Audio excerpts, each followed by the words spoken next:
Power is a subject that I think makes many people extremely uncomfortable. It violates their idea that the world is a just and fair place. Their basic belief that people can get ahead just on the basis of their hard work and their good effort. What they feel comfortable with doing in terms of networking or flattering people or getting control over resources or all of the various sources of power. Difficult for many people to accept. So to make them understand that power is in fact all around them, kind of like air and water and gravity, is to have them reflect on how power has played out in their life and to think about specific strategies and specific actions that they might take and how they might be more effective. Diagnose who has power, not just the formal power, but the informal power, and then to figure out how to get closer to the people with power and get those people on their side. Doing small tasks that make those other individuals' lives easier. Networking with them, spending more time with them, building social relationships, to flatter them, because people like to think good about themselves, and we all love people who make us think well of ourselves, and one of the best ways to make people think well of themselves is to flatter them, is to figure out what are some resources, unexploited resources, that can be used. Oftentimes, those kinds of resources are that permit you, again, to put yourself in the center of a series of relationships. Everybody in the world, I think, understands that organizations and work life is all about social relationships. The better, higher quality, more with more powerful people, social relationships, i.e. networks that you have, the better your career is going to go. But people find networking to be icky or aversive or something that doesn't feel natural. Who are you spending time with?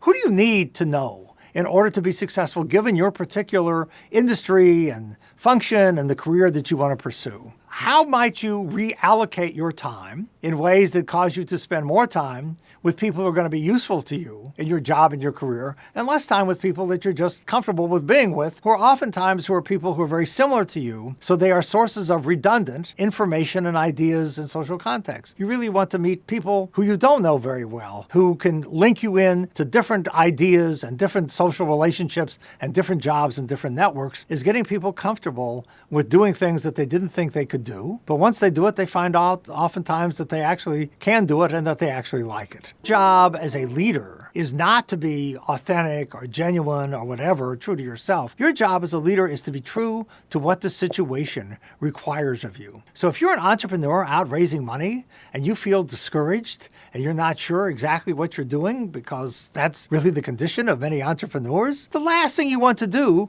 is to go to your potential job recruits and your potential investors and your potential customers and to signal to them that you don't have confidence in your own success. So confidence is contagious. If you're confident in your own abilities and your own capabilities, other people may have confidence in you, and that confidence then permits them to invest their human capital or their financial capital in your enterprise, and then you become successful. So you have to be able to sometimes display emotions that you're not really feeling. The biggest barrier, I think, for us having power is, of course, ourselves. We are oftentimes not willing to do what it takes or to make the trade-offs required to have power. Why would you go to the same firms that hire all of the best and brightest from all the same schools that you're graduating from? Go find a niche. Isn't that what they teach you in competitive strategy? But obviously you want to be liked and you want to be popular. Sooner or later, some of you are going to get promoted to the next level and some of you won't. So it is in fact the case that your peers are also your competitors. I tell you, we live in a hierarchical world, and we're oftentimes uncomfortable with hierarchy. Many of us are counter-dependent. We don't like to have people telling us what to do. We rebel against hierarchical authority. Other people get in positions of power and they say, why do I have the right to tell people below me what to do? And they try to give up their power. So I think we're uncomfortable in hierarchy, even though we live in hierarchies all the time. We see the world as fair and just, and therefore we are less vigilant and strategic than required. As I often get this comment, well, you know, these people will get it in the end. So I don't have anything to learn from them, because sooner or later their bad behavior will catch up with them. In fact, because the world is not a just and fair place, every religious tradition that I know has some account balancing scheme. You know, it isn't a just and fair world, and so how do we make sense of this except by having some account balancing scheme? That anybody can succeed if you are a genius and fabulous and successful and interpersonally competent, but it takes real political skill to succeed when you have none of those attributes. And the insight is important, to be able to learn from all kinds of people and to be able to accept all kinds of people to make the trade-offs required to acquire power, being liked all the time versus getting things done. Someone will say, regardless of the evidence and the data, this isn't how I think we should be going. If you want to be liked by everybody, don't do anything. As soon as you make a decision, some people will like it and some people won't. How we spend our time and focus our attention. Strategic versus fun interactions and relationships. Are you willing to pay the price of having power? And there's an enormous price. Most successful people that I know have to work very, very hard. Whether you're running a nonprofit or a for-profit, you look at the people who go into government, and the one thing you can say, you may like their policies or not like their policies, they're all working enormously long and hard hours. To be in a position like this, you have to pay a price. You have to decide, am I willing to work this hard and to interact with people who I need to interact with rather than the people who I perhaps want to interact. You spend all your time with your current close friends. How do you ever make new ones? That the most useful ties that you will develop are the weak ties, because your friends travel pretty much in the same social circles you travel in, and therefore they can provide you mostly with redundant information.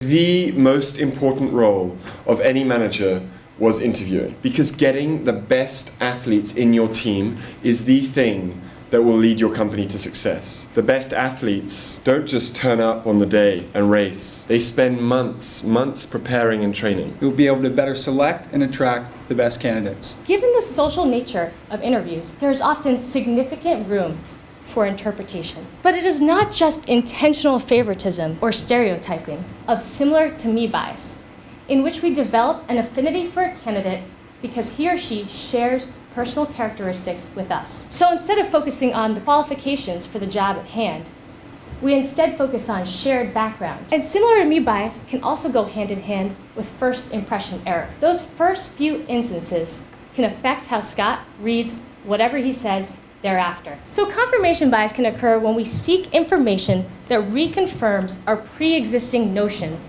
about an individual. When we treat different candidates differently, overconfidence bias occurs because we all think that we have better than average judgment and better than average intuition. We don't even question what we think when we make judgments about a candidate. Involves thinking carefully about the person that you're going to hire, about their job profile. Job profile, think about it as a picture.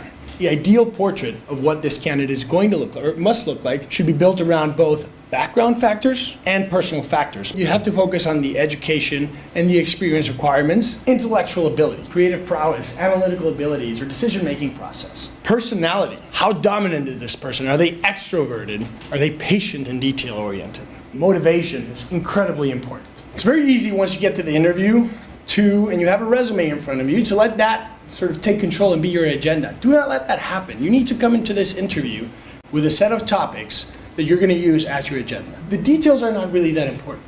It doesn't matter what the topic is. What you want to use this topic for is to open up the conversation. These topic openers will then give you information about the candidate, the specifics about where they worked, who they worked with, what specific project they worked on, or where they were educated. You want to focus on getting and delving deep into this person and their personal factors through probing questions, either self-appraisal or situation-based. Tell me about a time when you had to make a decision in a difficult situation for which there was no policy. Now, these kinds of questions shed light into their analytical or their intellectual ability and their personality. And to avoid people falling back on pre-canned answers, you have to delve deeper into those questions. How did the people around you react? How did you overcome those that were against whatever decision you made? And from this, you can make your own conclusions, and you can repeat the process over and over again until you have all the information you need to ensure that you have a fit. Do the practice, do the training.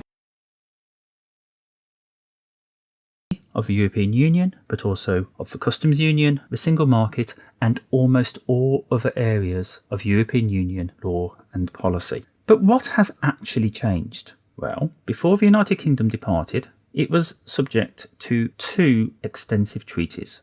The Treaty on the Functioning of the European Union, the former Treaty of Rome, and the Treaty on European Union, the former Maastricht Treaty. It also had in place domestic implementing legislation, which would allow ministers to make regulations and other laws giving effect to European Union law.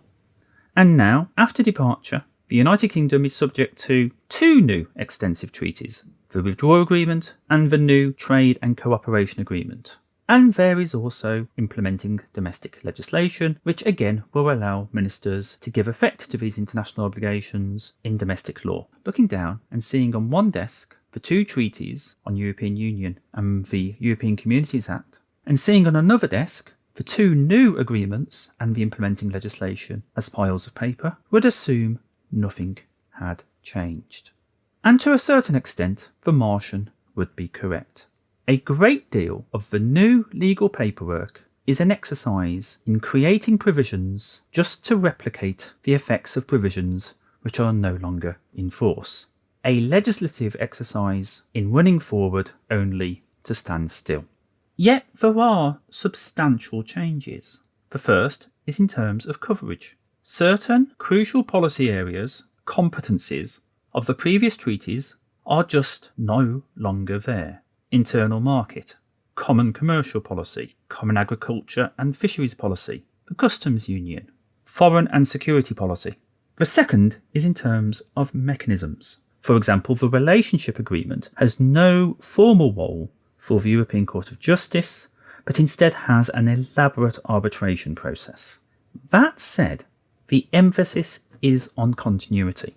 Any material impacts on trade or investment, for example, that arise as a result of significant divergences may be subject to appropriate rebalancing measures. There will be many committees, working groups, assemblies, in effect, talking shops. But unless something unexpected happens, any further big shifts in the United Kingdom's relationship with the European Union, either closer or further apart, will have to wait 5 years and every 5 years thereafter.